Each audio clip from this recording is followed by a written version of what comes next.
Buon pomeriggio, benvenuti all'appuntamento con il sindaco, benvenuto al sindaco di Catania Enrico Trentino. Buon pomeriggio. Allora, cominciamo subito, sindaco, con una domanda. È vero che l'anfiteatro romano di Piazza Tesicolo passerà in gestione dalla regione al comune di Catania e soprattutto riaprirà i battenti in primavera, cioè tra poco? Ricordiamo che i catanesi lo sanno benissimo, è un monumento di particolare pregio che purtroppo è chiuso da quasi 2 anni. E finalmente sì, direi, nel senso che dopo aver più volte richiesto all'assessorato ai beni culturali della regione siciliana e a Parco Archeologico che era necessaria l'apertura, perché è veramente mortificante vedere tutti i turisti affacciati senza la possibilità di accedere, vedendo le difficoltà che ogni volta ci venivano opposte, abbiamo detto bene, allora almeno quello datecelo in gestione. Dico almeno quello perché mi avrebbe fatto piacere che riaprissero anche Terme della Rotonda e Terme dell'Indirizzo, oltre a rendere più fruibili agli spettacoli il teatro greco.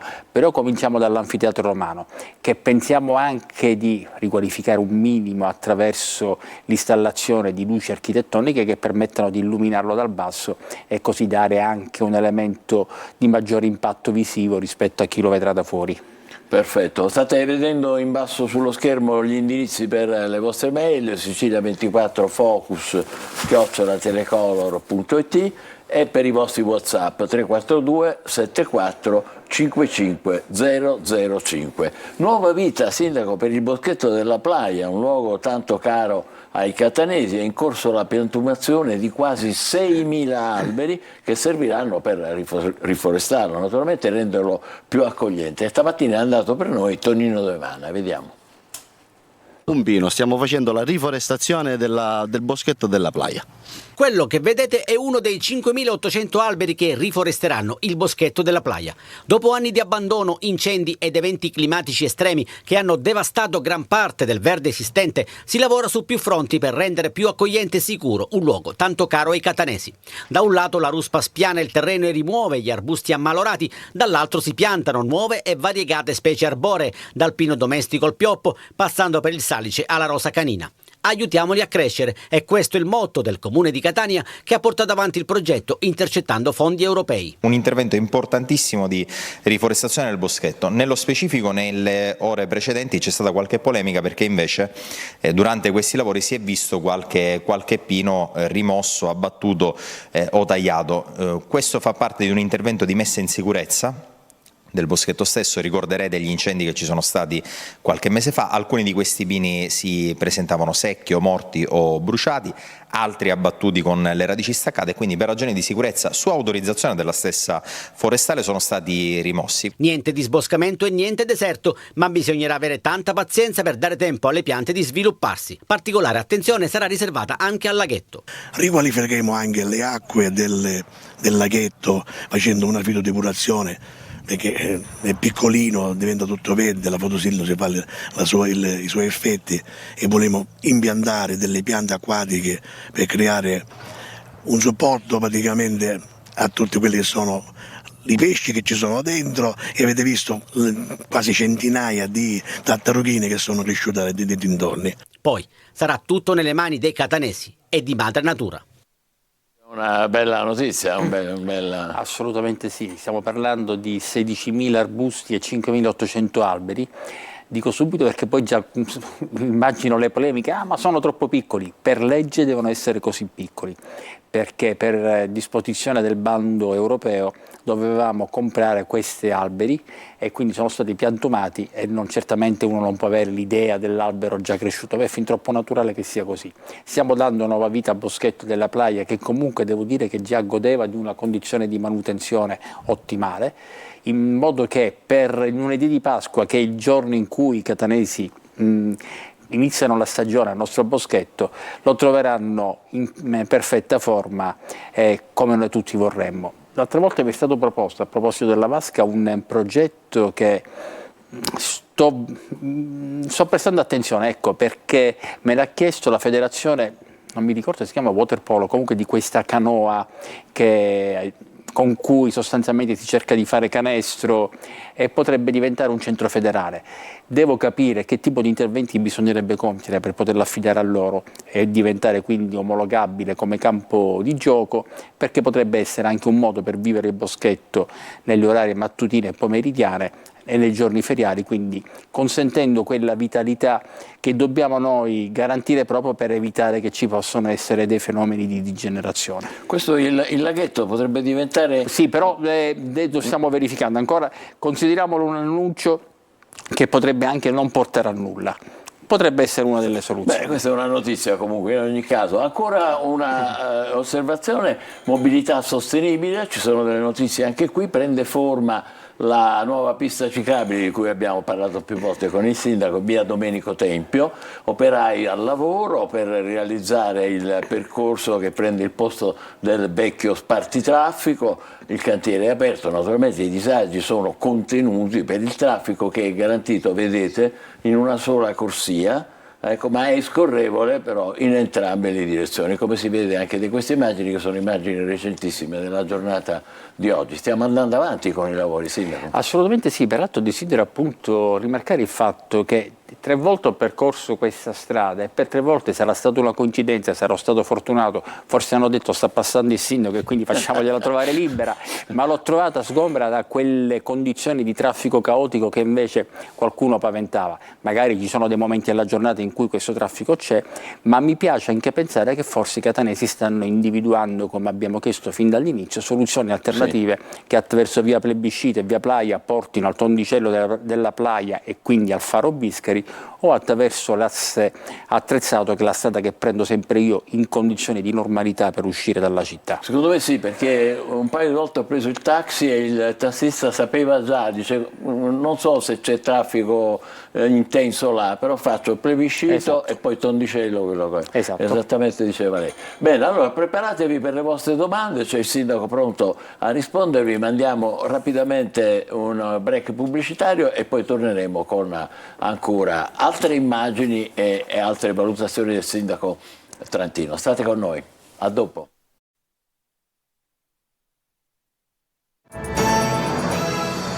Bentornati, allora siamo all'appuntamento con il sindaco di Catania Trantino, che ringraziamo sempre per la sua disponibilità. Qui sotto vedete i numeri per il WhatsApp e l'indirizzo per le vostre mail.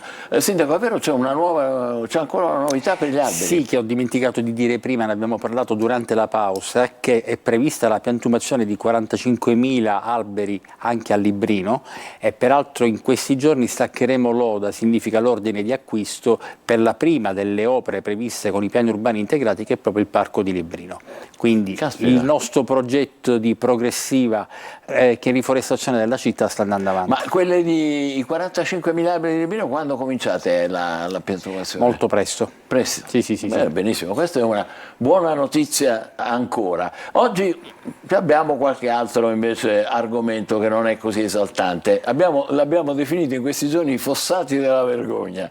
Sono le voragini ricoperte di rifiuti che costringono gli operatori a utilizzare mezzi meccanici, perché sono tanti, tantissimi, ora le vedrete, e in alcuni casi per usare questi mezzi danneggiano i marciapiedi, tante volte i muri e anche gli alberi, naturalmente. Siamo sul viale Mario Rapisardi e abbiamo raccolto anche la replica di Gema, che ci ha detto è colpa degli incivili, perché se non ci fossero questi che mettono con queste montagne di sacchi. Andiamo a vedere. Viale Mario Rapisardi.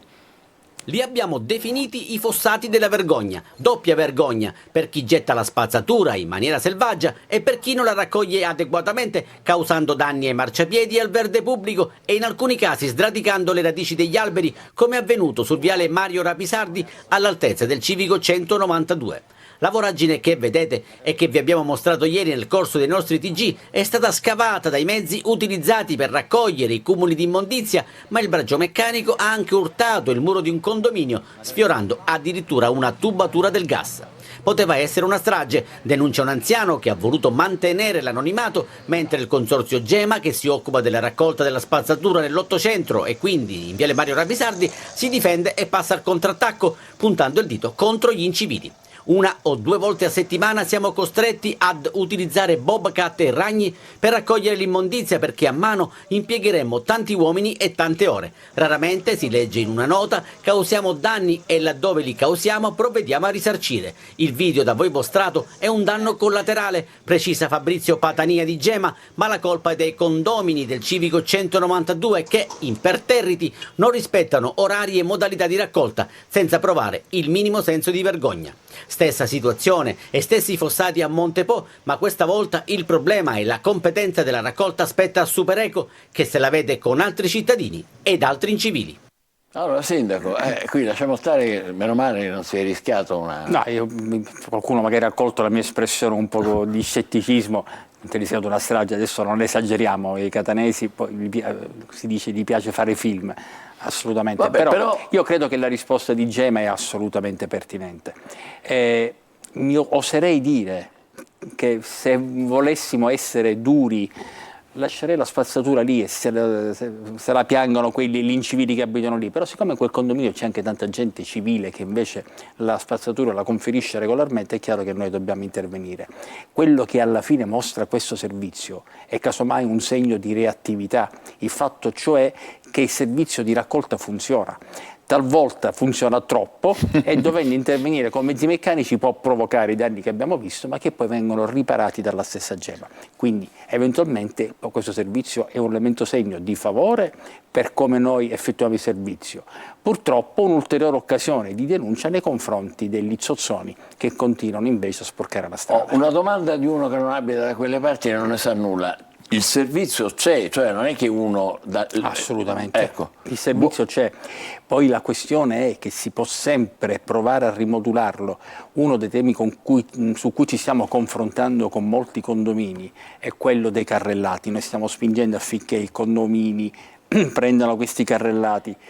Talvolta c'è una refrattarietà degli amministratori perché magari non ci sono delle aree interne in cui metterli.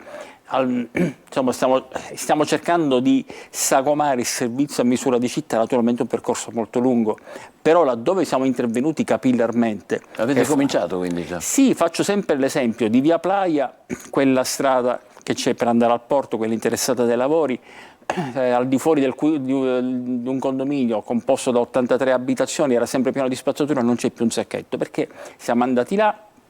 Io personalmente li abbiamo convinti a prendere i carrellati, vengono utilizzati e quindi non c'è più la spazzatura interni fuori, al condominio. Sì. Ecco. E la gente avrà potuto notare anche un netto cambio di passo su uno dei tanti punti di vergogna della città, che era l'incrocio fra Via di Prima e Via Ventimiglia. Per me è estremamente significativo perché passano tanti turisti e oramai veramente non ci sono più rifiuti lì. Però a che punto siamo per la distribuzione di questi carrellati? Il problema è che la distribuzione dei carrellati non dipende certamente dal comune o dall'azienda, o perlomeno non dipende solo dal comune o dall'azienda, dipende molte volte anche dai condomini. Noi abbiamo provato a riunire qualche amministratore di condominio, qualcuno è venuto, altri no, è un lavoro progressivo che stiamo compiendo senza risparmiarci un attimo. Quindi la responsabilità è del capo condomino, diciamo? Sì, la responsabilità nel senso che dovrebbero essere loro a chiederci i carrellati. Diciamo che la soluzione potrebbe essere, ma non passerà mai a livello centrale perché è impopolare, se il condominio diventasse persona giuridica, a quel punto noi potremmo contravvenzionare il condominio, pertanto i condomini per bene pagherebbero anche per i condomini sporcaccioni, però è chiaro che diventerebbe veramente... Sì, vessatorio, diciamo la verità. Quindi comunque diciamo che come dire, un primo avvio c'è. Sì, assolutamente. Ma girando la mattina per la città, la gran parte di aree sono pulitissime, quindi lo spazzamento viene fatto, il servizio di raccolta viene fatto bene. È chiaro, ci sono anche le aree critiche, me ne rendo conto perfettamente, perché sono quelle in cui lo spazzamento è più saltuario e nello stesso tempo la gente è meno disposta, meno incline a rispettare le regole. E noi, come lei sa, proviamo. le facciamo notare tutte le volte. Allora, adesso tocca a voi, abbiamo già qualche messaggio naturalmente, agli altri li potete mandare a questo indirizzo qua sotto.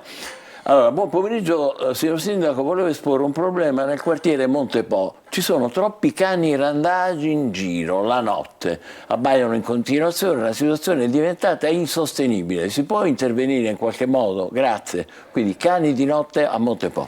Teoricamente avremmo noi il dovere di intervenire per eliminare il randagismo, innanzitutto microchippando e sterilizzando i cani. Ho usato l'avverbio teoricamente perché da poco l'assessore Viviana Lombardo ha assunto la delega per il problema del randagismo e degli animali in genere. Stiamo cercando però di mettere a regime un circuito virtuoso che implica anche la presenza di fondi di cui non disponiamo. Ultimamente ci è giunta dalla Regione Siciliana un contributo che noi stiamo utilizzando per andare a risolvere alcune criticità in alcune aree. Poi ci sono le aree terra di nessuno, per esempio mi dicono, non so se c'è ancora un branco di randaggi, non so se in via Santa Sofia o via Passo Gravina, ma che comunque sembra quasi intercettare la volontà di chi va lì per sistemare la cosa, per cui se sono del comune si spostano in area universitaria e noi non possiamo intervenire e viceversa, se sono in mezzi dell'università si spostano in area comunale e non possono intervenire loro. Siamo ai paradossi. Beh, però via Montepo... No, via Montepo dobbiamo intervenire noi. Importante. Bene, vediamo ancora un altro messaggio. Signor Sindaco, buonasera, che ne pensa lei se i semafori di Viale Vincenzo Giuffrida si programmassero in modo che siano i pedoni ad aspettare qualche minuto in più, in modo da far defluire il traffico veicolare più velocemente nelle ore di punta? Devo dire che non ha tutti i torti, scusi Sindaco, questo scorcio. No, sto sorridendo perché è la stessa considerazione che ho fatto con me stesso pochi minuti fa. Ma davvero? Sì, perché quantomeno che fossero sincronizzati, perché molto spesso si corre il rischio che uno diventa verde e subito quello successivo diventa rosso e non ha senso. Devo parlare con la MTS perché è MTS che cura i semafori, devo capire se possono entrare nella programmazione di quella semaforizzazione intelligente che dovrebbe partire tra poco in alcuni incroci, però in effetti è vero, no, assolutamente. Me ne sono accorto anch'io. Assolutamente, anche perché finalmente, l'abbiamo notato più volte, tutti i catanesi finalmente si stanno fermando davanti al rosso e non passano anche se non ci sono pedoni, e quindi a questo punto, visto che c'è questo gesto di rispetto da parte della cittadinanza, è giusto anche che noi proviamo a fare qualche sforzo in più per far defluire il traffico. Beh, sono due soddisfazioni, Montepo e i semafori. Prima però agiamo, poi eventualmente diremo che ce l'abbiamo fatta. Sentito dire, ci fa molto piacere. Andiamo avanti, vediamo cosa si aspetta a mettere dei lampeggianti all'incrocio pericolosissimo tra la provinciale 53 di via San Giuseppe l'Arena e la strada Primo Sole. Si parla tanto di sicurezza e poi soprattutto in quell'incrocio non si fa mai nulla. È totalmente al buio, spesso incidenti, ci sono spesso incidenti. Allora, due cose. Uno, non sapevo che fosse un incrocio così pericoloso perché mi sembra che ci sia la rotonda, quindi a meno che non si riferisca a quello dall'altra parte. Sì, è possibile. Lo possiamo rileggere oppure stanno Sì, perché forse non parlava dell'incrocio con Viale Kennedy. Eccolo qua. Con via San Giuseppe l'Arena. Sì. Francamente non lo sapevo, però questo lo dobbiamo esaminare come città metropolitana, non è del comune. Il responsabile sono sempre io, quindi non è che sto scaricando su altri la colpa. Lo dobbiamo guardare, però si è parlato di strada provinciale 53, ho un dovere nei confronti di Tonino De Mana, perché l'altra volta ho detto che noi il servizio di raccolta lo effettuavamo su quella strada, mentre ci accusavano che non era stato mai effettuato. Mi sono informato e in effetti avevano ragione gli abitanti che dicevano che non era stato mai effettuato. È il mio collega. E Tonino soprattutto, che oramai tra poco dovremo noi assumere per il servizio di controllo del territorio. Assessore, è chiaro. Però stamattina ho sentito l'ingegnere Leonardi che mi ha detto che o è cominciato o sta cominciando, perché ho chiesto che accederino su questo servizio di pulizia. Bene, benissimo, grazie anche per questo e grazie anche a nome di Tonino De Mana, perché come dire la chiarezza è la base di ogni rapporto. Sindaco, a quando l'asfalto in Corso Italia ridotto malissimo dopo i recenti lavori? Credo ne abbiamo parlato la scorsa puntata. L'assessore Petralia ha convocato il tutte quante queste società per cui conto si effettuano questi lavori, chiedendo di ripristinare com'è il loro obbligo in manto stradale. Peraltro, mentre alcune società sono obbligate a ripristinare a regola d'arte solo la parte in cui sono intervenuti, per alcune strade come appunto Corsa Italia, con Terna fu stabilito contrattualmente che dovessero provvedere alla bitumazione dell'intera strada. L'unica cosa che mi hanno spiegato è che tecnicamente c'è quel tempo di latenza dovuto al riassestamento della parte sottostante, quindi del sottosuolo, motivo per il quale inizialmente viene messo, non mi ricordo tecnicamente come si chiama, comunque c'ha un nome, questo strato provvisorio d'asfalto, dopodiché appena si sarà ricompattato andranno a riasfaltare. Ho chiesto ad Enel, che ho incontrato martedì pomeriggio, di provvedere al più presto. In questo caso mi hanno detto per la parte di nostra competenza interverremo subito, ma sappiamo che anche Terna vuole intervenire subito. Quindi questo di conseguenza sta dicendo che dovrebbero riasfaltare tutto il viale. L'unica cosa, ho chiesto un attimo di temporeggiare, perché desidero che si mettano anche in comunicazione con il commissario per la depurazione, perché deve effettuare degli interventi. Sarebbe veramente oltraggioso che noi bitumassimo tutto Corsa Italia per poi subito dopo intervenire con nuovi scavi. Quindi c'è questa eventualità. Ci sono cantieri in vista su tutta la città, per questo molti potranno inorridirsi, però i cantieri portano sempre poi alla fine delle migliorie. L'importante è che noi li seguiamo e sappiamo che cosa sta succedendo e stimoliamo, per quanto c'è possibile, l'intervento dell'amministrazione. Faccio i complimenti al signor Sindaco per i lavori che sta facendo a Catania. Visto che sta rivoluzionando il boschetto, bellissima iniziativa, dice questo ascoltatore, chiedo, ma senza servizi igienici come si fa a portare i bambini da quelle parti, vuol dire? Grazie e buon lavoro. È una domanda importante. Assolutamente ragione, anche perché noi non possiamo lamentarci di coloro i quali poi espletano le loro esigenze organiche all'aria aperta, e pertanto se dobbiamo provvedere noi a procurare dei servizi igienici. Io ho chiesto di fare una ricognizione delle nostre capienze finanziarie per garantire servizi igienici laddove possiamo. Devo però anche dire che talvolta rimane l'amarezza, che l'altro giorno sono andato a Villa Pacini. Noi a Villa Pacini abbiamo ristrutturato i bagni, la differenza rispetto a prima è che adesso per accedere bisogna pagare 50 centesimi. Questo lo facciamo anche per incoraggiare una miglior fruizione del bagno, una migliore manutenzione. Devo dire che purtroppo camminando su Villa Pacini c'era un tanfo tremendo e mi dicevano alcuni ospiti di Villa Pacini che molti di loro coetanei, non stiamo parlando di ragazzini, per non pagare quei 50 centesimi la fanno diciamo vicino alla parte... Vicino al bagno, non proprio dove c'è il bagno. Insomma, e quindi non mi piace che sia così, però qualcosa la dobbiamo fare. Bene, molto bene. Ultima domanda per oggi, gentilissimo Sindaco, perché i locali indisciplinati per musica alta fuori orario e orario di chiusura che non rispettano quotidianamente non vengono sanzionati con vari giorni di chiusura? Questo si firma un nostro ascoltatore, Fabio Ferrante. È un tema che molte volte abbiamo discusso anche col signor Questore e con il colonnello Altavilla, perché molto spesso cosa succede? Che effettivamente ci rechiamo, ma per uno strano mistero, adesso io non so se loro hanno delle sentinelle che lungo il percorso segnalano la presenza di pattuglie che stanno per andare, poi nel momento in cui interveniamo si trova quasi tutto disciplinato, appena ce ne andiamo di nuovo musica a palla.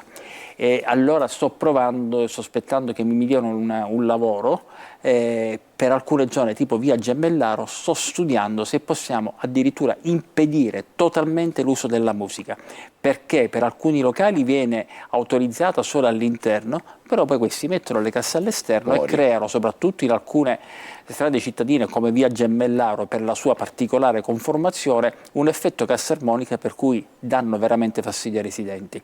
Quindi questa è una cosa su cui, dopo aver parlato con alcuni di questi residenti, sospettando una loro relazione, per comprendere... impedire l'uso della musica dentro i locali a quel punto. Esatto, se uno va nei locali per il piacere della musica se ne va in discoteca, laddove si somministra cibo e bevande la musica deve essere a un volume che non dia fastidio. Nel momento in cui purtroppo le condizioni della strada non consentono di avere una musica che non dia fastidio, meglio impedire la musica. Chi vuole per forza suonare la musica eventualmente trasferisce il locale. Lo farà a Biagio Mellaro adesso nei locali? Spero di fare, cioè devo verificare solo la compatibilità giuridica di questa mia intenzione con quanto stabilisce l'ordinamento. Vedremo e seguiremo anche questo. Grazie al sindaco trentino per essere stato con noi. Ci vediamo venerdì prossimo? Sì, venerdì prossimo ci vediamo. Grazie, con molto Grazie a voi. piacere. Grazie a tutti voi per essere stati con noi. La programmazione prosegue. Buon pomeriggio.